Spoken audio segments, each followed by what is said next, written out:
मैं एक आंध्र प्रदेश के ही सेंटर में थी, भाषा नहीं आती थी मुझे उन दिनों, तेलुगु है ना, हम कर्नाटक के, हमारी भाषा कन्नड़ है, बाजू में आंध्र प्रदेश है, उनकी भाषा तेलुगु है, वहाँ ना कन्नड़ समझते ना हिंदी समझते, वो उनकी भाषा में बोलना, लेकिन उन दिनों मुझे तेलुगु नहीं आती थी, आधा अधूरा थोड़ा थोड़ा बोल लेती थी। वहाँ पर नवरात्रों का समय था, ये नवरात्र में पालकियाँ उठती है ना सभी मंदिरों से, पालकियाँ जा रही थी तो वहाँ एक बहुत बड़ा मस्जिद था मुसलमानों का। जैसे पालकियाँ 108 पालकियाँ जा रही थी नवरात्रि के लास्ट दिन, दशहरा के दिन, मस्जिद के अंदर से लोगों ने सोडा बॉम्ब फेंका, अटैक किया, जिसके कारण से कुछ लोग मरे भी और कर्फ्यू लग गए, हंगामा हो गया। हम ऐसे मानिए कि ये मेन रोड है, यहाँ हंगामा हुआ, हम यहाँ रहते थे बाजार में, ऊपर सेंटर था, छोटा छोटा मकान था भाड़े पे लिया हुआ, एकदम कर्फ्यू लग गया बाजार में, आगे आग लग गई दुकानों को, बहुत हंगामा हो गया, हिंदू मुस्लिम का हो गया। हमें ना पानी लेने के लिए नीचे जाना पड़ता था और टॉयलेट के लिए भी नीचे जाना पड़ता था, लेकिन कर्फ्यू लग गया और सरकार ने अनाउंस कर दिया कोई बाहर दिखेगा तो उनको गोली मारी जाएगी, शूट एट साइट। हमारे पास थोड़ा पानी हमने भर के रखा था, 2 दिन 3 दिन हमने उसी से चलाया, इतना इतना पीते थे, इतना इतना खाते थे, चुप थे, क्योंकि जाना भी नहीं है, पानी भी नहीं है।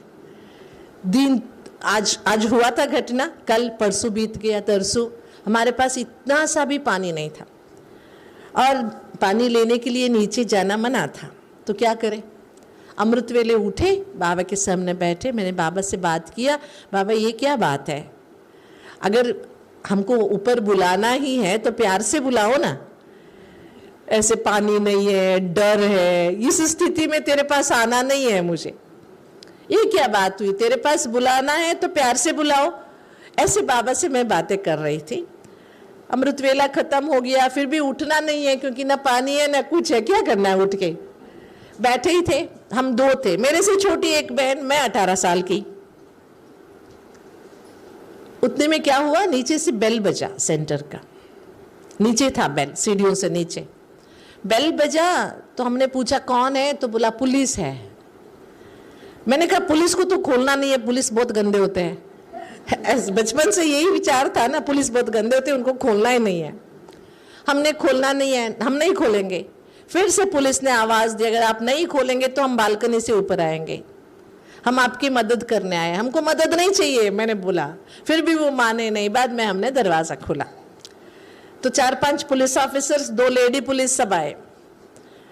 वो आए, बोले आप अकेले रहते हो ना, आपको पानी चाहिए ना, हम आपको पानी ला के दे देंगे, सब्जी ला के दे देंगे, दूध ला के दे देंगे। आप टॉयलेट जाते, सच में मानिए, हम टॉयलेट जाते थे ना, हमारे आगे पीछे 2 बंदूक पकड़ के जाते थे, हमको ले जाते थे,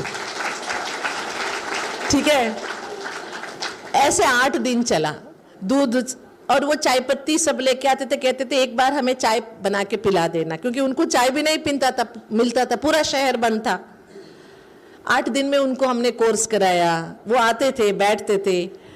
8 दिन के बाद और ना हंगामा बढ़ गया, बहुत लोग मारे गए, तो तब पुलिस ने कहा आप यहाँ नहीं रहो, अभी सेफ नहीं है, बाजार जल रहा है, आप चले जाओ कर्नाटक। हमें ट्रेन पर बिठाए, कर्नाटक भेज दिए, उन्होंने ही भेज दिया।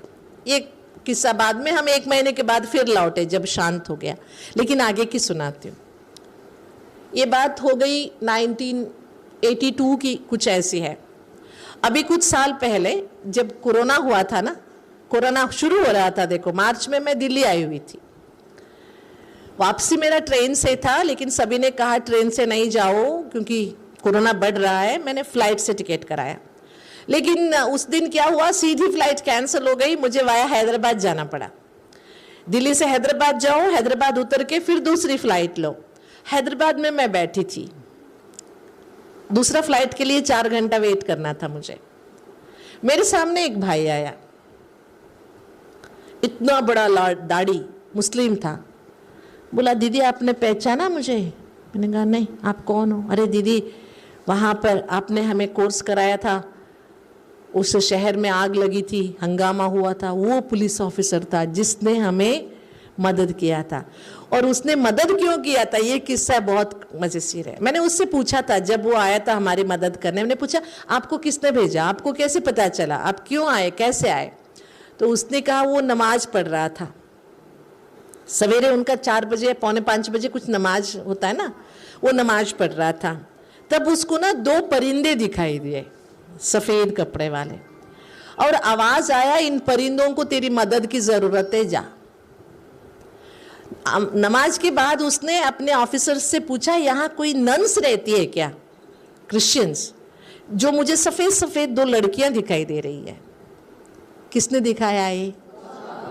मैंने बाबा से गुहार की थी, बाबा ने उसको टच कराया और बाबा ने हमारी मदद की। वो भाई मुझे हैदराबाद में मिला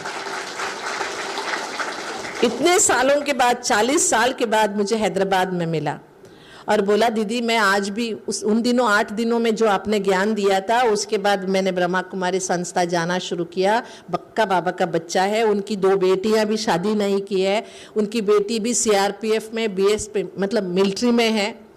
हम सभी ज्ञान में चलते हैं, लेकिन अभी अभी मैं मक्का जाके आया इसीलिए दाढ़ी रखा हूँ, ऐसे उसने बोला। इसलिए इससे क्या हमें सीखना है, परिस्थितियाँ तो आएगी, कलयुग में है ना हम, और कलयुग का अंत है, तो परिस्थितियाँ रोज रोज नई नई परिस्थितियाँ आएगी, लेकिन उस परिस्थिति में डरना नहीं है। हम अपने मन की स्थिति को क्या करना है, मजबूत बनाना है। कैसे भी परिस्थिति आए हमें हिलना नहीं है, मजबूत रहना है और बाबा के दिखाए हुए रास्ते पे हमें चलते चलना है।